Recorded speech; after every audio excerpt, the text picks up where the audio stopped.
avec plus de force et d'intensité. C'est ainsi que le Premier ministre israélien Benjamin Netanyahou a décrit dimanche les avancées de ses troupes dans la bande de Gaza.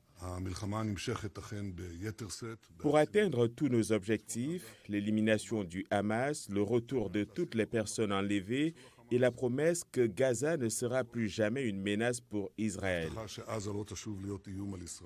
Netanyahou a également remercié les États-Unis d'avoir opposé leur veto la semaine dernière à une résolution du Conseil de sécurité de l'ONU qui aurait appelé à un cessez-le-feu immédiat. Le secrétaire d'État américain Anthony Blinken a expliqué cette décision lors d'une interview dimanche dans l'émission This Week de la chaîne ABC.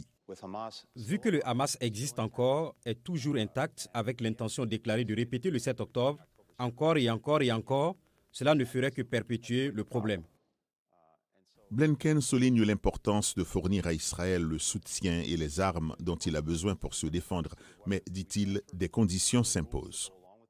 Ces règles s'appliquent à Israël comme à tout autre pays, y compris la manière dont elles sont utilisées et la nécessité, l'impératif de respecter le droit humanitaire international. Mais alors que le nombre de morts civiles continue d'augmenter à Gaza, la position des États-Unis a été fortement critiquée au Forum de Doha, qui se tient chaque année pour discuter des défis mondiaux.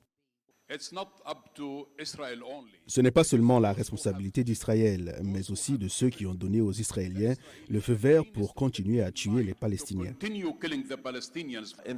Aux États-Unis, nous avons eu une conversation très directe avec le secrétaire d'État Blinken. Nous tous de la délégation arabe et musulmane avons été très clairs. Nos priorités sont fixées, arrêter l'agression, permettre un approvisionnement humanitaire suffisant dans toutes les parties de Gaza, assurer la protection des civils. Le secrétaire général de l'ONU, Antonio Guterres, également présent au forum, a déclaré qu'il continuerait à appeler à la déclaration d'un cessez-le-feu humanitaire. Et depuis Genève, le chef de l'Organisation mondiale de la santé, Tedros Adhanom Ghebreyesus, a mis en garde contre l'impact de la guerre sur l'environnement sanitaire dans la bande de Gaza.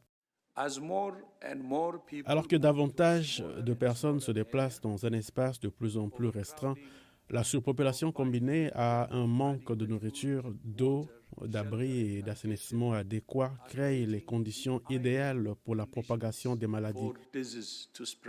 Il a indiqué que l'OMS avait déployé des équipes pour soutenir les agents de santé sur le terrain. Ils sont maintenant physiquement et mentalement épuisés.